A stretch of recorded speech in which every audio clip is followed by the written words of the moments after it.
Second example for lethal gene action is sickle cell anemia.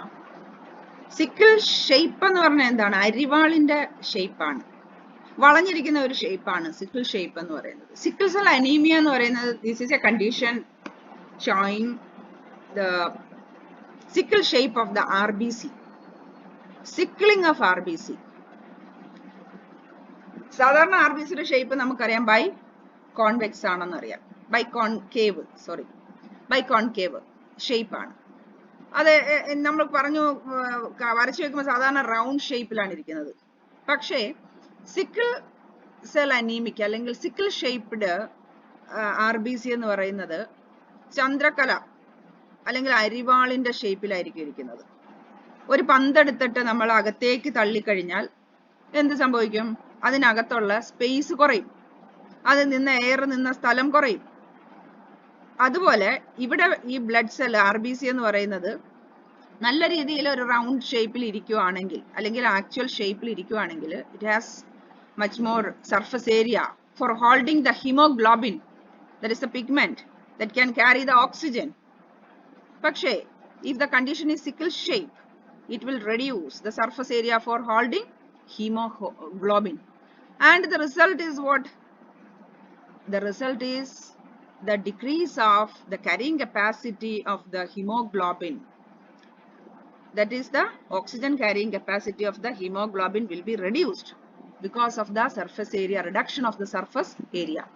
That is the condition happening during sickle cell anemia. Sickle cell anemia ഉള്ള ഒരു മനുഷ്യൻ അല്ലെങ്കിൽ ഒരാള് എന്ന് പറഞ്ഞു കഴിഞ്ഞാൽ അദ്ദേഹത്തിന്റെ RBC നമ്മൾ ചെക്ക് ചെയ്ത് കഴിഞ്ഞാൽ റൗണ്ട് ഷേപ്പിൽ നമുക്ക് സാധാരണ കാണുന്നതിന് പകരം അത് മുഴുവൻ ഇങ്ങനെ വളഞ്ഞു കിടക്കുന്നതായിട്ട് നമുക്ക് കാണാൻ സാധിക്കും.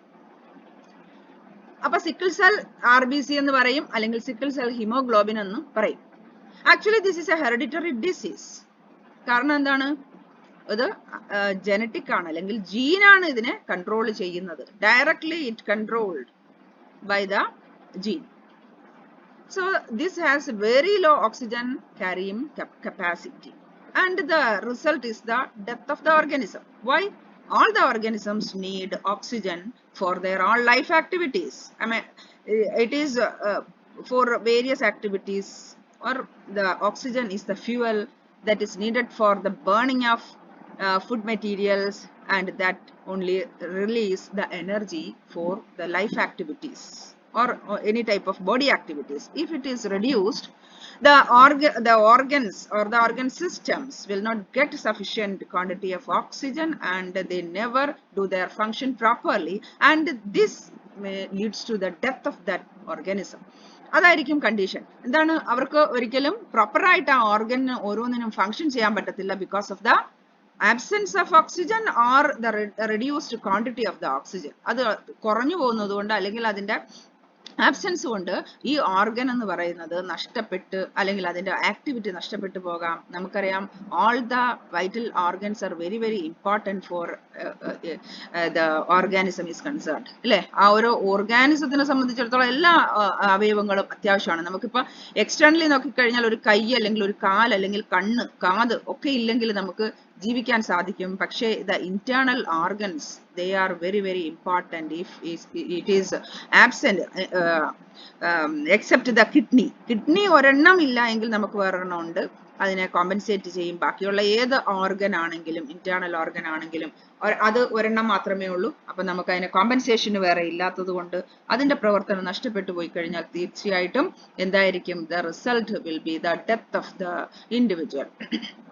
അതുകൊണ്ടാണ് നമ്മൾ പറയുന്നത് ഇത് ഒരു ഫേറ്റൽ ഡിസീസ് ആണ്, മരണകാരണമായിട്ടുള്ള ഒരു ഡിസീസ് ആണ്. ഏതാണ്? ഈ പറഞ്ഞേക്കുന്ന സിക്കിൾ സെൽ അനീമിയ. ഇതിനെ ഹീമോലൈറ്റിക് അനീമിയ എന്ന് നമുക്ക് പറയാം.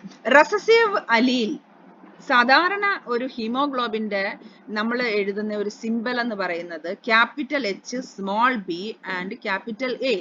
HbA എന്ന് എഴുതി കഴിഞ്ഞാൽ this is the normal hemoglobin, and instead of this normal hemoglobin, a recessive hemoglobin is represented by capital H, small b and small s. This is a recessive allele, and this is if this HbS in homozygous condition, the result will be the occurrence of complete or the total sickle shaped RBC. RBC മൊത്തം എന്തായിട്ട് വരും? Sickle ഷേപ്പിലായിട്ട് വരും.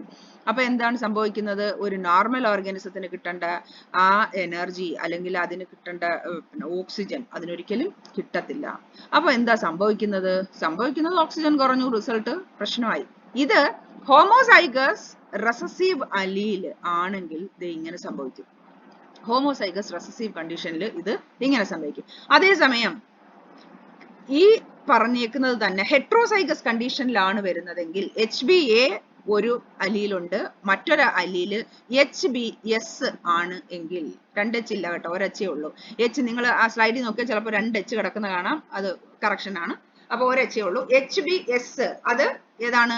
ഈ പറഞ്ഞേക്കുന്ന recessive abnormal haemolytic അനീമിയയ്ക്ക് കാരണമായിട്ടുള്ള gene, അതിന്റെ എലീൽ. ഇത് രണ്ടും കൂടെ ഒരു കോമ്പിനേഷൻ ആയിട്ട് ഡിപ്ലോയിഡിൽ വരുവാണെങ്കിൽ ഫിനോട്ടിപ്പിക് ആയിട്ട് കാണുന്നത് നമുക്കൊരു നോർമൽ ഹ്യൂമനെ കാണാൻ പറ്റും. പക്ഷേ ഇവരെ നമ്മൾ സിക്കിൾ സെൽ ട്രേറ്റ് എന്നായിരിക്കും പറയുന്നത്. Because it is A carrier.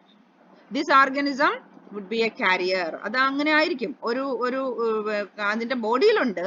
പക്ഷേ എങ്ങനെയാണ് ഇതിന് ഡെത്ത് സംഭവിക്കാത്തത്? തീർച്ചയായിട്ടും ഒരു ഹാഫ് അല്ലെങ്കിൽ ഒരു അലീലുണ്ട് that can produce the normal hemoglobin.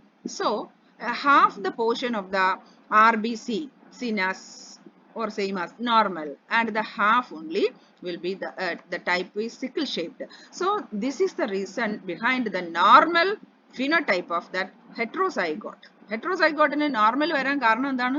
പകുതി അതിന് നോർമൽ ആയിട്ടുള്ള ഹീമോഗ്ലോബിനും ഉണ്ട്, പകുതി മാത്രമേ സിക്കിൾ ഷേപ്പ് ഉള്ളൂ. അപ്പോൾ ഒരു ഇൻഡിവിജ്വലിന്റെ ലൈഫ് ആക്ടിവിറ്റീസിന് ആവശ്യമായിട്ടുള്ള ഓക്സിജൻ കൊടുക്കാൻ ആ ഒരു അലീൽ കൊണ്ടുണ്ടാക്കുന്ന ഹീമോഗ്ലോബിൻ അല്ലെങ്കിൽ RBCക്ക് സാധിക്കും. മറ്റത് കുറച്ച് അത് ഇല്ലെങ്കിലും പ്രശ്നമില്ല. അതുകൊണ്ട് നോർമൽ ആയിട്ട് അതിന് ജീവിക്കാൻ പറ്റും. പക്ഷേ റിസൾട്ട് എന്ന് പറയുന്നത് ഹെട്രോസൈഗോട്ട് ആയതുകൊണ്ട് സിക്കിൾ സെൽ ട്രേറ്റ് ആണ്. അടുത്ത ഒരു ജനറേഷന് ചിലപ്പോൾ പ്രശ്നം ഉണ്ടാകാം. അടുത്ത ഒരു ജനറേഷനിൽ ഒരു നോർമൽ, ഇതിപ്പോ ഒരു മെയിൽ ആണെങ്കിൽ അടുത്ത ഒരു ജനറേഷൻ അവരുടെ ആരാണ് കപ്പിളിനകത്ത് വരുന്നത് ഒരു നോർമൽ ആയിട്ടുള്ള ഹീമോഗ്ലോബിൻ ഉള്ള ആളാണെങ്കിൽ ഒരു പ്രശ്നവും വരത്തില്ല. അടുത്ത ജനറേഷനിലേക്ക് പോയാലും അവിടെയും ഒരു ഹെട്രോസൈഗോട്ട് ഉണ്ടെങ്കിൽ അവിടെ വിഷയമില്ല. സിക്കിൾ സെൽ ട്രേറ്റ് ആയിരിക്കും, ഫിനോട്ടിപ്പിക്കലി നോ ഡെത്ത് അങ്ങനെ, അല്ലെങ്കിൽ എന്ത് ഒരു തരത്തിലുള്ള പ്രശ്നങ്ങളും കാണത്തില്ല. നമുക്ക് ചിലപ്പോൾ ബ്ലഡ് നോക്കിയെങ്കിൽ മാത്രമേ സിക്കിൾ സെൽ അനീമിക് ആണ് എന്നുള്ളത് മനസ്സിലാവത്തുള്ളൂ. അല്ല, അനീമിയ എന്ന് അതിനെ പറയത്തില്ല, സിക്കിൾ സെൽ ട്രേറ്റ് ആണെന്ന് പറയത്തുള്ളൂ.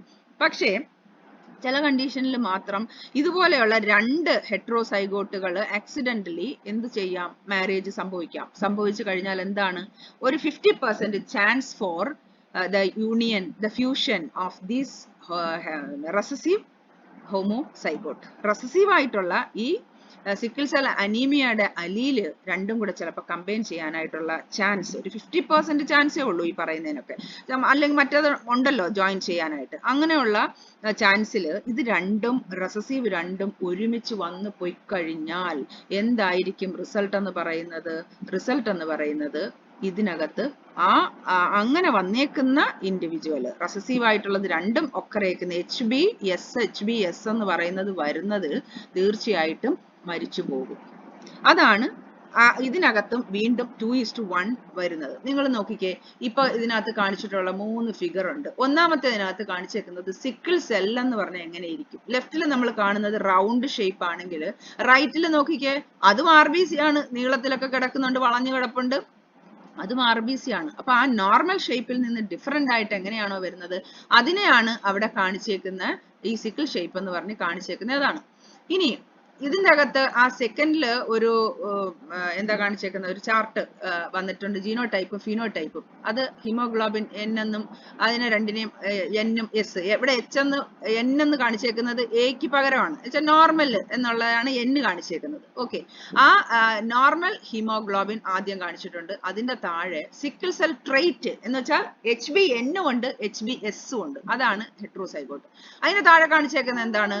Sickle cell anaemia. ഇതാണ് നമ്മൾ പറയുന്ന ലിതാലിറ്റി ഉണ്ടാകാൻ പോകുന്ന, അല്ലെങ്കിൽ സിക്കിൾ സെൽ അനീമിയ എന്ന് പറയുന്ന പേഷ്യന്റ് അല്ലെങ്കിൽ മരണകാരണമായിട്ട് വരാൻ പോകുന്ന കോമ്പിനേഷൻ ഓഫ് ജീനാണ് HbS എന്ന് രണ്ടും വന്ന് കാണിച്ചേക്കുന്നത്.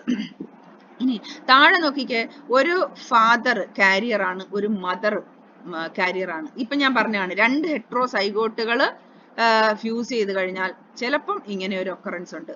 ഇതിനകത്ത് പോസിബിൾ ആയിട്ടുള്ള ജനറേഷൻസ് അല്ലെങ്കിൽ ആ ഇൻഡിവിജ്വൽസ് അവരുടെ ഓഫ് സ്പ്രിങ്സിനെയാണ് താഴെ കാണിച്ചേക്കുന്നത്. എങ്ങനെയൊക്കെ വരാമെന്നാണ് പറയുന്നത്. എങ്ങനെ വരാം? ചിലപ്പോ ഇവരെ പോലെ തന്നെയുള്ള ഹെട്രോസൈഗോട്ട് ആയിട്ടുള്ള മെയിൽസും ഫീമെയിൽസും ഉണ്ടാകാം. അപ്പൊ അത് അവരുടെ ഫിനോടൈപ്പിന് ഒരു പ്രശ്നം ഉണ്ടാകത്തില്ല. They can live normally. പിന്നെന്തുണ്ടാകാം? ഒരു 25% കാരിയർ അല്ല, ഈ പറഞ്ഞേക്കുന്ന പോലെ തന്നെയുള്ള ഹെറ്ററോസൈഗോട്ട് അല്ലെങ്കിൽ ഹോമോസൈഗോട്ട്, റെസസീവ് ഹോമോസൈഗോട്ട് സിക്കിൾ സെൽ അനീമിക് ആയിട്ട് മാറാം. അപ്പൊ സിക്കിൾ സെൽ അനീമിക് ആയിട്ട് 25%-ന് ഡെത്ത് സംഭവിക്കാം. അതേസമയം അതിന്റെ ഓപ്പോസിറ്റ് സൈഡിൽ നമുക്ക് കാണാം എന്താണ് 25% നോർമൽ ആയിട്ട് ഒരു കുഴപ്പമില്ലാത്ത രീതിയിൽ ഇരിക്കുന്നതും കാണാം. അപ്പം 25% ഒന്നും അഫക്റ്റ് ചെയ്യാത്തതും കാണാം. 25% നമുക്ക് കാണിച്ചിട്ടുണ്ട് അഫക്റ്റഡ്. 25% അഫക്റ്റ് ചെയ്യും. അത് അവിടെ എവിടെ ഉണ്ടാവത്തില്ല, അത് പോപ്പുലേഷനകത്ത് നിലനിൽക്കാൻ സാധ്യതയില്ല. പക്ഷേ ഒന്നും സംഭവിക്കാത്ത കാരിയർ ഉണ്ട്, അവരാണ് സിക്കിൾ സെൽ ട്രേറ്റ് എന്ന് നമ്മൾ പറയുന്നത്. അതാണ് 50%-ഉം ഉണ്ടാവുന്നത്. അപ്പൊ അഫക്റ്റഡ് എന്ന് പറഞ്ഞാൽ അവിടെ അത് സംഭവിക്കും. ഇവിടെയും എന്താണ് റിസൾട്ട് എന്ന് പറയുന്നത്, റേഷ്യോ എന്ന് പറയുന്നത് 2:1. This is the another one example for lethal gene action that is in human.